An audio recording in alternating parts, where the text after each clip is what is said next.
Obsidian, early glass. Um, well, I did a lot of things. I had early stone kind of things, which are basically, or manufactured stone. It was basically just melted stone. Certain types of stone that's not quite metal, but not quite stone. Kind of like blistered steel, but not quite.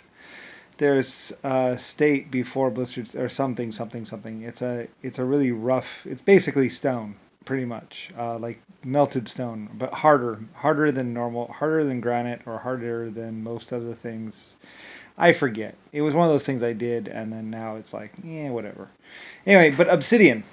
Obsidian was a cool stuff, manufactured basically, I think maybe like early glass. I'm not exactly sure exactly how it works. I forget. I mean, I back in the day, I knew it all, because I was actually running the company, or running my company. And so we were doing Obsidian and all kinds of things. And um, Obsidian was good, but it couldn't be bigger than 3 inches. There was a limit of 3 inches. Anything bigger than 3 inches, it would just break. It was mostly just good for spears and bow and arrow stuff. And then it had to be kind of small, but small and for what's called, it was very good for bow and arrow, and it was used a lot by the Indians, by a lot of different groups.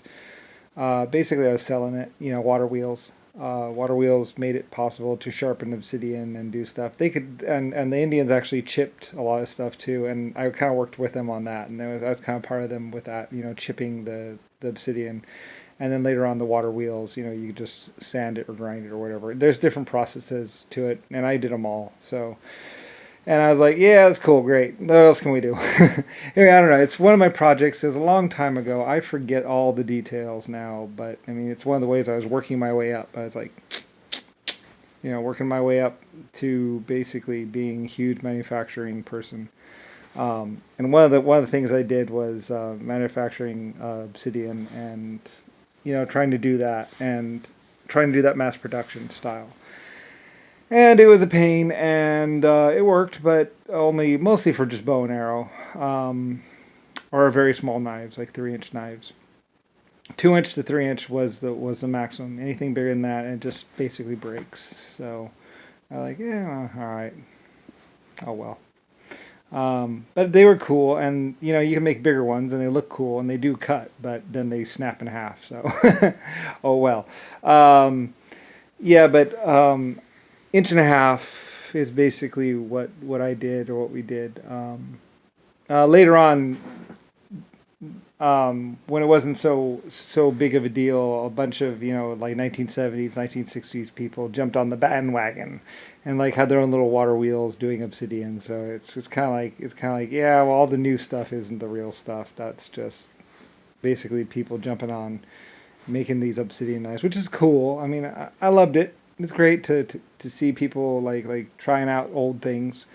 But I did it back in the Inca days or whatever, and back when it was necessary, and it was actually needed, and they sold very well, and lots of people ate and had food because of the obsidian knives back then. They were a lot more practical back then than they are now.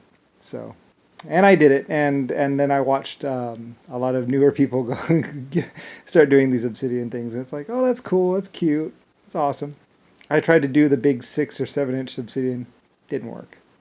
3 inch or inch and a half was basically the norm, and there was a lot of that. And I think maybe I forget somehow when it bridges into glass or something, it's like I say, back in the day when I was doing it, it's like, oh yeah, okay, I went from here to there, and I did this, and we were working on that, and I got that finally, and then I made a lot of money from that, or made a lot of had more people that I could hire on and have doing this thing, and then worked it, and so nowadays today there's a bunch of people like just messing around with stuff trying to pretty much cash in or something. I don't know.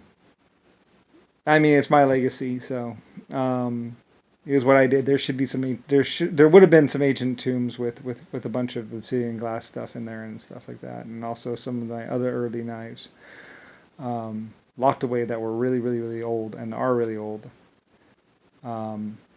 It's one of the things that I wanted the curators or the people who went out. I funded the 1919 expedition to go and gather up some of my things from Egypt and stuff, and um, and make sure they didn't get lost or or taken, stole, or meddled with or messed with, because I was there in 1919 and doing my thing, just like in 1800, just like in 1700, just like in 1600, all the way from year zero and year seven. So I knew that people, the people, present day people, obviously, were not respectful or not, you know, considerate or anything of the past or anything like that. Obviously, they just didn't care.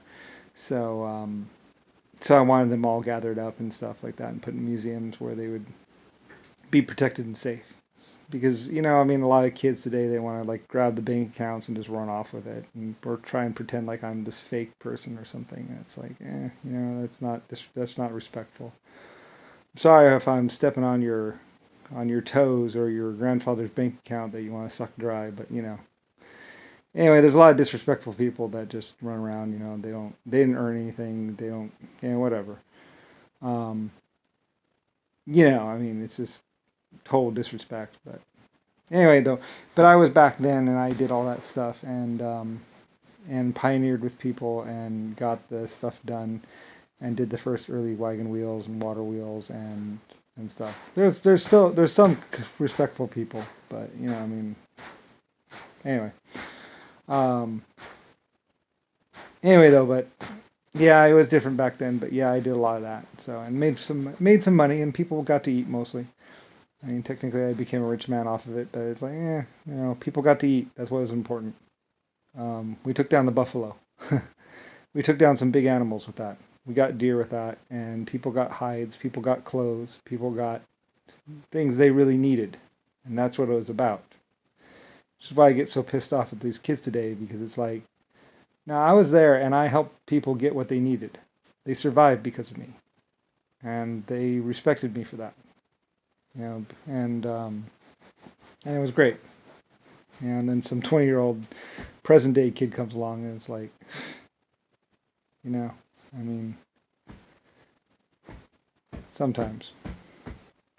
So anyway though, but yeah, I mean, I did that a lot. Most popular items were like the 1.5 inch or 1 inch spearheads. So tried to do 3 inch spearheads, they didn't work out too well. So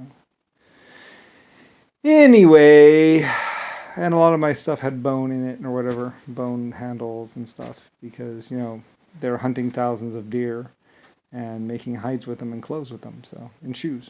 So anyway, it's a different time back then. So anyway.